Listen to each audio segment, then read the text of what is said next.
Hi, fourth grade. We're going to be starting a new chapter in science this week. We're going to be talking about natural resources. Natural resources are resources that we find in nature that humans can use. And when we talk about natural resources, we usually break them into two categories. We break them into renewable resources and non-renewable resources. So when we look at renewable resources, these are resources that can be used over and over or repeatedly because they are naturally replaced. On the other hand, non-renewable resources are resources that cannot be used. So once they are used, we can't use them again, and there is usually a fixed amount of them on Earth.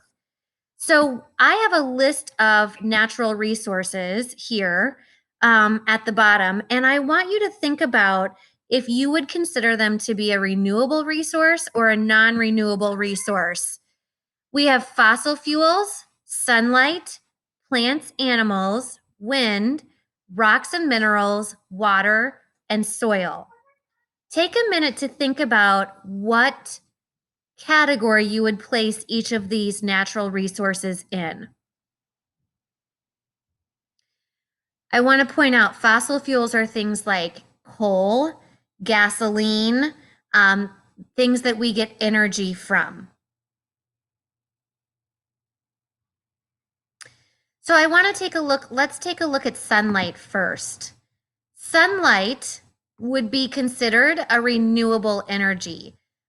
Not because we can make the sun, but because the sun continues to come out, and we can reuse the sun's energy over and over and over. We can also store the sun's energy in solar panels and things like that to use when the sun isn't out. Let's take a look at fossil fuels. Fossil fuels are a non-renewable resource because once they are used up, we can't use them again. So once we've used up all of the gas in our tank, we can't use the gas again, right? So there is a set amount of fossil fuels on the earth, and once they are used up, we can't recreate them. So they are non-renewable. Plants and animals. I hope you said they are a renewable resource. They are, because we have the capability of being able to use them over and over again. We can milk a cow more than one time. We can also reproduce these products by breeding animals, and by replanting plants and things like that. Wind. Wind is also considered renewable because we can store wind energy just like we store sun energy, solar energy, and it is naturally reproduced in nature. We can't use it once it's gone, it's gone. We usually see it occur again. Rocks and minerals. These are considered a non-renewable resource. We can't reproduce rocks. We can't reproduce minerals. We can reproduce like fake rocks and fake minerals, but we can't actually reproduce the real thing. They have to occur in nature, and there is a set amount of them.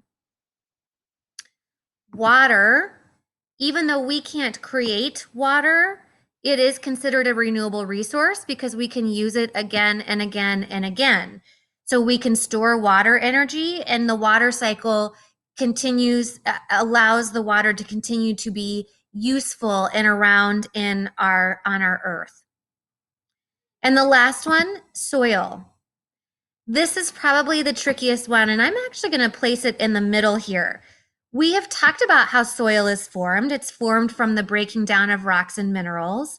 So we know that rocks and minerals are non-renewable resources, but soil can be created.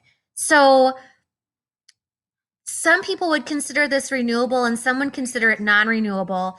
For our sake, I'm going to consider it non-renewable because it takes so many thousands of years to create from non-renewable resources. So I hope that this helps get you started. Look for more activities this week.